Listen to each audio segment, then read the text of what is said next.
chủ đề một số đề xuất phát triển sản phẩm du lịch đặc thù vùng duyên hải Nam Trung Bộ. Welcome experts and enterprises present in the seminar with the team some proposals to develop specific tourism products in the south central coast of Vietnam. Lần đầu tiên cho phép tôi xin giới thiệu chuyên gia Trà My. First of all, I'm honored to introduce experts Trà My. Chuyên gia Trinh. Expert Thu Trinh. Và chuyên gia Quỳnh Như. And expert Quỳnh Như. Và tôi là MC của buổi hội thảo ngày hôm nay. And I am the host of today's program. Đến với buổi hội thảo ngày hôm nay, các chuyên gia sẽ chia sẻ cho chúng ta về những thông tin bổ ích về các sản phẩm du lịch đặc trưng của vùng. Từ đó, các quý công ty hoặc là doanh nghiệp có thể cùng nhau hỏi đáp và thảo luận để đưa ra các đề xuất phát triển du lịch của vùng duyên hải Nam Trung Bộ nói riêng cũng như là Việt Nam nói chung. At today's meeting, the experts will share with us useful information about the characteristic tourism products in the region so that your company or enterprise can ask questions and discuss together and put forward suggestions on the development of tourism in the south central coast of Vietnam region, especially and Vietnam in general. Vùng duyên hải Nam Trung Bộ là dãy đất thạch ngang kéo dài từ Đà Nẵng đến Bình Thuận. Vùng này giáp với vùng Bắc Trung Bộ, vùng Tây Nguyên, vùng Đông Nam Bộ và Biển Đông. The south central coast we mentioned here is a narrow horizontal strip of land extending from Da Nang to Bình Thuận. This region borders the north central region, the central highlands, the southeast and the east sea. Ngoài ra ở đây còn có nhiều đảo và quần đảo, trong đó có quần đảo Trường Sa và Hoàng Sa, mang ý nghĩa quan trọng là nhịp cầu nối giữa Bắc Trung Bộ với Đông Nam Bộ, giữa Tây Nguyên với Biển Đông, nơi có quần đảo Trường Sa và Hoàng Sa. In addition, there are many islands and archipelagos here, including Trường Sa and Hoàng Sa archipelagos. It is an important bridge between the north central coast and the southeast, between the Tây Nguyên and the East Sea, where the Trường Sa and Hoàng Sa archipelagos are located. Vùng duyên hải Nam Trung Bộ với vị trí nằm trên tuyến du lịch xuyên Việt, con đường di sản miền Trung, con đường xanh Tây Nguyên nằm trên hành lang du lịch Đông Tây. Nét đặc trưng của hệ sinh thái với các khu bảo tồn thiên nhiên, vườn quốc gia, khu dự trữ sinh quyển gắn với biển đảo và các thành viên du lịch sinh thái vô cùng hấp dẫn đối với khách du lịch. The South Central Coast region is located on the Trans-Vietnam Tourist Route, Central Heritage Road, Green Road of the Tây Nguyên, located on the east-west tourist corridor. The features of the ecosystem with nature reserves, national parks, biosphere reserves associated with sea and islands and ecotourism resources are extremely attractive to tourists. Bên cạnh đó, sự đa dạng của các giá trị văn hóa với điển hình là văn hóa Champa, Sa Huỳnh, văn hóa của cư dân vùng biển duyên hải miền Trung và đặc biệt là các di tích văn hóa, lịch sử cách mạng được coi là tiềm năng quan trọng để phát triển các loại hình du lịch trong khu vực. In addition, the diversity of cultural values with typical Champa and Sahun cultures, the culture of the inhabitants of the Central Coast region, and especially the cultural and historical relics of the revolution are considered as cultural and historical relics, which is important potential to develop various types of tourism in the region. Vậy với những tiềm năng du lịch như thế, thì vùng du lịch duyên hải Nam Trung Bộ sử dụng các dòng sản phẩm du lịch đặc thù nào vậy ạ? So with such tourism potentials, what specific tourist products does the South Central Coastal region possess? Đối với vùng du lịch duyên hải Nam Trung Bộ, một số dòng sản phẩm đặc thù có thể kể đến như là sản phẩm du lịch biển đảo, du lịch di sản văn hóa cùng một số sản phẩm du lịch hỗ trợ như là du lịch mai, du lịch để cho biển. Và tôi xin được phép đi sâu hơn về sản phẩm du lịch biển đảo. For the South Central Coast tourist area, the number of specific product lines can be mentioned, such as sea and island tourism products, cultural heritage tourism, and some complementary tourism products such as my tourism, marine sport tourism, and I would like to go deeper into island tourism products. Đây chính là sản phẩm tiêu biểu với thế mạnh chính của vùng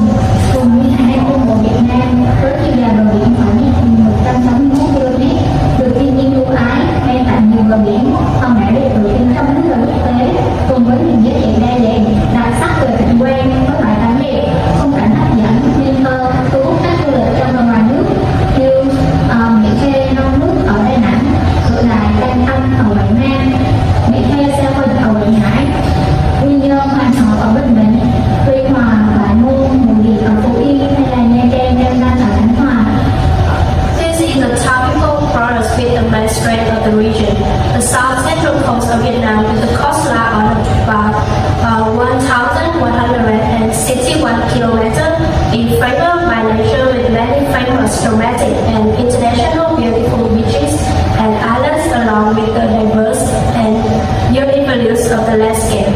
With the beautiful beaches, attractive and positive scenery attracting domestic and foreign tourists such as Mỹ Khê ngon nước Yên Đà Nẵng, Cửa Đại An Thanh Quảng Nam, Mỹ Khê Sa Huỳnh Yên Quảng Ngãi, Quy Nhơn Hoàng Hậu Yên Ninh Tuy Hòa Bãi Môn Mũi Điện Yên Phú Yên, Nha Trang Cam Ranh Yên Khánh Hòa. Với lợi thế về vị trí địa lý, khí hậu điều hòa, nắng quanh năm với nhiệt độ khá ổn định, rất phù hợp với loại hình du lịch miền núi. Bên cạnh đó, nhiều cảnh sắc thiên nhiên, những thắng thích do những xã nổi tiếng như Bà Nà, Sơn Trà, Ngũ Hành Sơn ở Đà Nẵng, Cù Lao Chàm ở Quảng Nam, Lý Sơn ở Quảng Ngãi, Bãi tắm Hoàng Hậu, Hầm Cô Thắng Cảnh ở Bình Định, Vịnh Xuân Tài, Cành Đá Đĩa ở Phú Yên, Hòn Trồng, Hòn Đỏ, Đại Lãnh ở Khánh Hòa, kết hợp với các yếu tố đặc trưng của hệ sinh thái biển và đảo Yên Bờ để phát triển các hoạt động du lịch đa dạng và độc đáo cũng là một trong những thế mạnh riêng có của vùng. With the advantage of geographical location, a temperature climate, year-round sunshine with a very stable temperatures is very suitable for the type of resort tourism. In addition, there are many natural scenes and famous natural wonders such as Bà Nà Sơn Trà, Maple Mountains in Đà Nẵng, Cù Lao Tràm in Hội An, Lý Sơn in Quảng Ngãi, Hoàng Hậu Beach, Hầm Hồ Landscape in Ninh Bình, Xuân Đài Bay, Gần Đá Đĩa in Phú Yên, Hòn Trông Hòn Đỏ, Đại Lãnh in Khánh Hòa. Combined with the typical elements of marine ecosystems and coastal islands to develop diverse and unique tourism activities, is also one of the strengths of the region. Các sản phẩm du lịch biển đảo tại các địa phương vùng duyên hải Nam Trung Bộ có nhiều sắc thái khác nhau với trình độ phát triển khác nhau đã đang và sẽ thành công trong việc đáp ứng nhu cầu của các văn bản thị trường khác nhau. Cụ thể như The sea and island tourism products in localities in the south central coast with a different laws and different levels of development have been and will be successful in meeting the needs of the other market segments, especially nghệ nhân biển cao cấp đây được coi là dòng sản phẩm chủ đạo trong thời gian tới nhằm thu hút khách du lịch đến với các khu nghỉ cao cấp với nhiều dịch vụ hỗ trợ đặc biệt.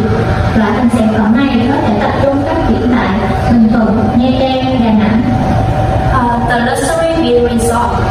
This is considered the main product line in the short coming time to attract tourists to high-class resorts with many special support services. This type of products can be focused on developing in Bình Thuận, Nha Trang, and Đà Nẵng. Nghệ nhân biển kết hợp tham gia hoạt động thể thao biển. Các hoạt động thể thao biển như du thuyền buồm, nước ván, bóng thuyền bãi biển sẽ phù hợp với những người yêu thích thể thao.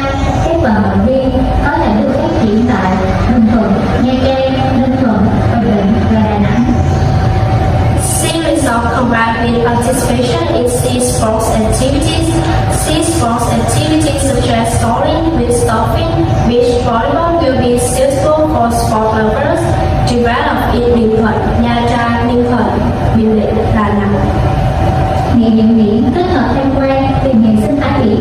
Sản phẩm này phù hợp với khách du lịch đại trà đi nghỉ dưỡng, kết hợp tham quan, tìm hiểu và tặng quê trong khu vực.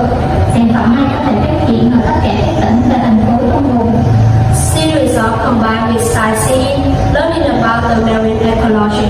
This product is suitable for the mass tourism who go on location to combine sightseeing and learning about the landscape in the area. This product can be developed in all provinces and cities in the region. Có thể nói rằng du lịch biển đảo chính là thế mạnh của vùng duyên hải Nam Trung Bộ.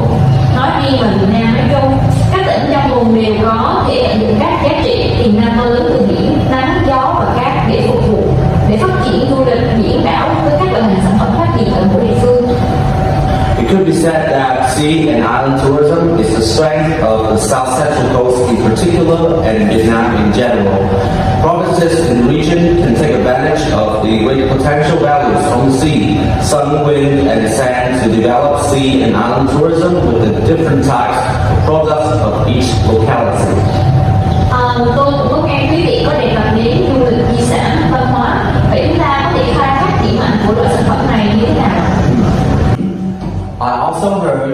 mentioned heritage and cultural tourism. So how can we exploit the strengths of this product?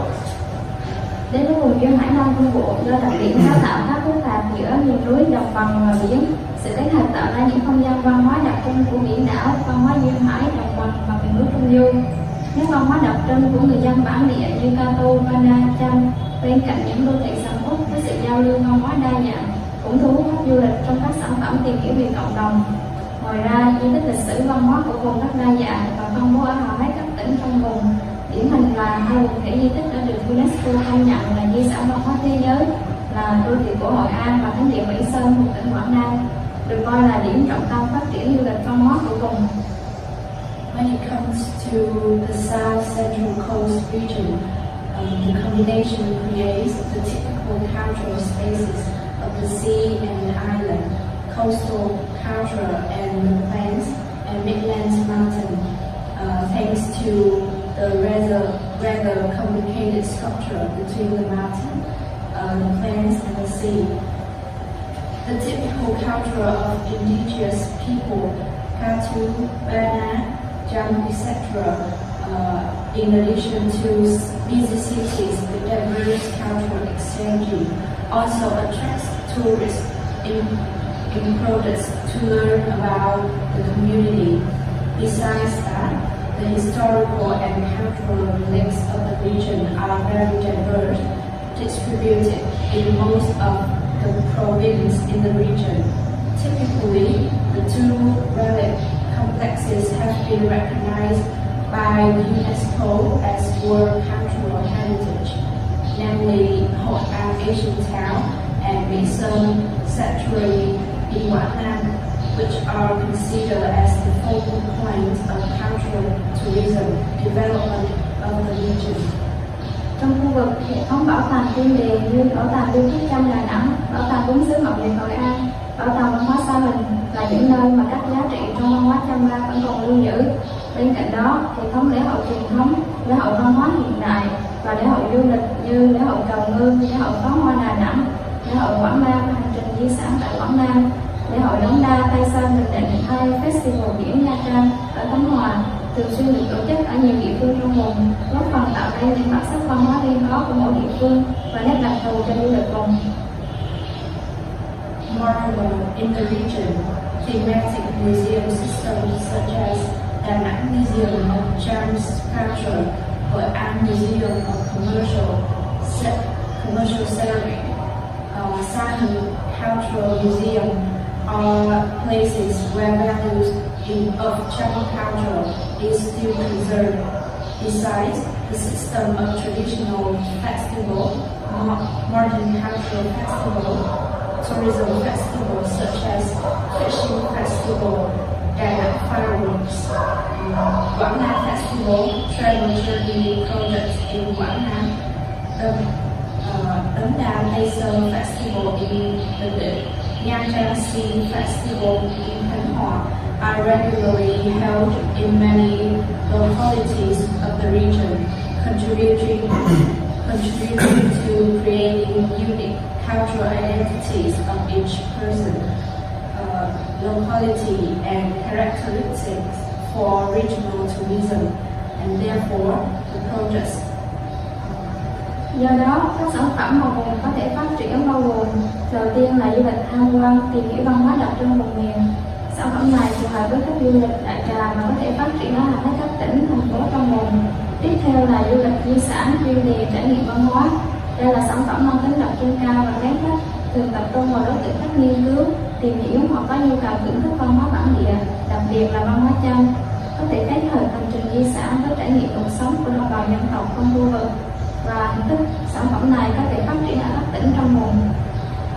Therefore, the products that the region can develop include: the first one is sightseeing, to learn about the typical culture of the region. This project is suitable for mass tourists and can be developed in both province and city in the region. The next one is heritage tourism, thematic and cultural experience. This is a highly specific and picky tourist product. It usually focuses on customer who research, learn, and have the need to enjoy local culture, especially German culture. It is possible to combine the heritage journey with the life experience of ethnic minorities in the area. This form of product can be developed in the province of the region. Ngoài ra, du lịch lễ hội cũng là một trong những sản phẩm mà vùng có thể phát triển. Loại hình du lịch này đang có tính hấp dẫn và được khách du lịch, đặc biệt là khách du lịch quốc tế yêu thích ở Việt Nam. Với sản phẩm du lịch lễ hội, khách có thể tham gia các hoạt động của lễ hội và các hình thức văn hóa kết hợp với nghỉ dưỡng và tham quan. In addition, festival tourism is also one of the tourist products that the region can develop. This type of tourism is attractive to tourists, especially international tourists. With festival tourism products, customers can participate in festival activity and cultural forms combined with relaxation and sightseeing. Cuối cùng là di tích là du lịch về nguồn tâm linh thiện nguyện. Ngoài nét văn hóa Chamba với hệ thống đầy tháp cổ như bánh tiết Dương Long ở Bình Định, tháp Nhạn ở Phú Yên hay Bunana ở Khánh Hòa, vùng đất duyên hải Nam Trung Bộ còn có các di tích lịch sử văn hóa thời kỳ cận đại với hệ thống thành lũy hơn 100 km nối ba tỉnh Đà Nẵng, Quảng Nam, Quảng Ngãi. Trong đó, tiêu biểu có di tích thành lũy Cảng Biển trên bán đảo Phương Mai là công trình quân sự phòng thủ Cảng Biển thời Tây Sơn và hệ thống di tích Kinh Đô Triều Tây Sơn trên đất Bình Định. Các danh thắng mang đậm giá trị văn hóa, lịch sử, tâm linh trải đều từ Đà Nẵng đến Khánh Hòa có thể kể đến như khu danh thắng Bà Nà, làng mỹ nghệ non nước, Ngũ Hành Sơn, chùa Linh Ứng ở Đà Nẵng, núi Ấm sông Trà, khu chứng tích Sơn Mỹ ở Quảng Ngãi, khu di tích Gành Rán Đồi Thiên Nhân ở Bình Định, hay Bãi Môn, Vũ Điện ở Phú Yên. Đây thực sự là những giá trị đặc trưng vô giá của vùng duyên hải Nam Trung Bộ. And the final one is the tourism of source, spirit, and eternity. Besides Chamba culture, there are also Asian temple systems such as Bánh Yunnan from Lịch, Thác Nhạc from Phú Yên, and Bonanza from Khánh Hòa. There are also historical sites in the central and southern coastal area. Modern culture with more than 100 kilometers of wall system connect Đà Nẵng, Quảng Nam, and Quảng Ngãi. Among that, the typical is remains of the Haber Fortress on Funan Peninsula, the military project to protect the Haber during the Taisong period, and the capital relic system of the Taisong dynasty on the land of Bình, from Đà Nẵng to Quảng Ngãi. Scenic spots with rich cultural, historical, and spiritual values can include Bà Nà,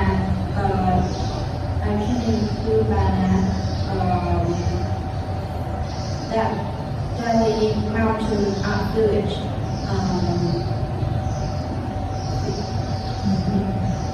Mount India,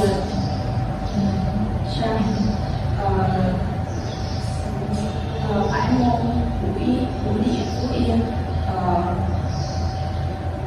and these are Indian priceless features of the central and the south coast.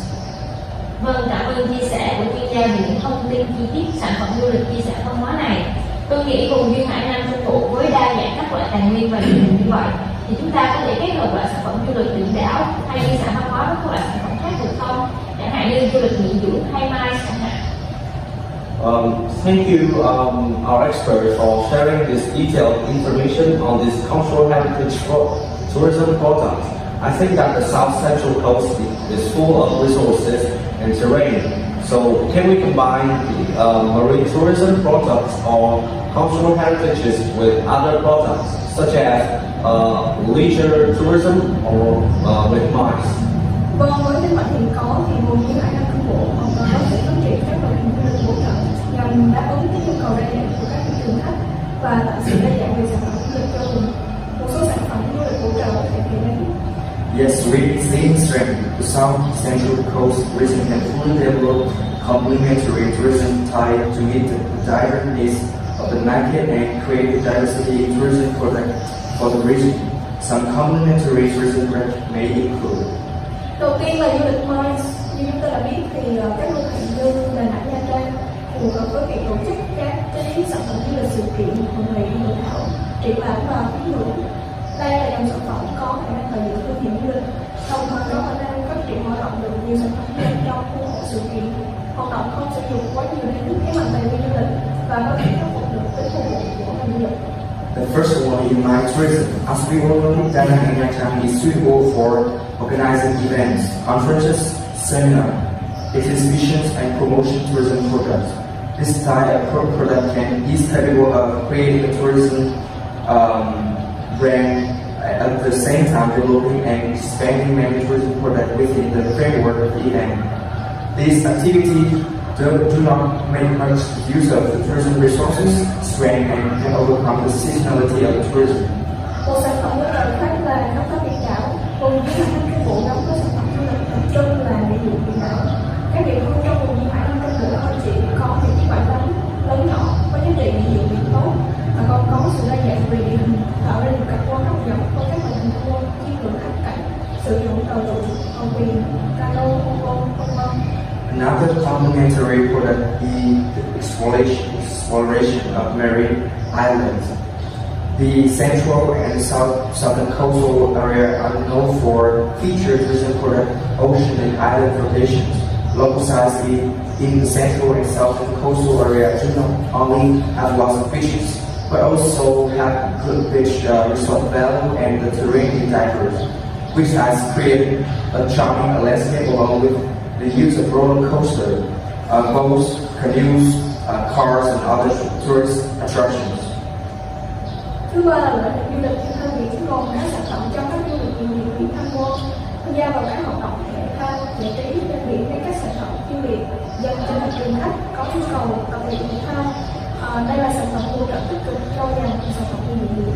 The third one is the beach sport tourism, which includes products for resort tourists to participate in coastal recreational sport activity to specialize product for customers who need to practice sport. This is a positive supplement to beach resort product. Tiếp theo là tham quan các di tích văn hóa lịch sử cách mạng, bên cạnh di sản thế giới Hội An và Mỹ Sơn, văn hóa Trăm, văn hóa Sâu Quỳnh. Du lịch gồm gần tập trung khai thác thế mạnh trong các hoạt động văn hóa dân gian, hệ thống di tích chiến tranh Việt Ước, các di tích lịch sử gắn với chiến tranh chống Pháp và hiện của dân tộc trên địa bàn vùng. The next one is visiting the cultural, historical, and revolutionary sites.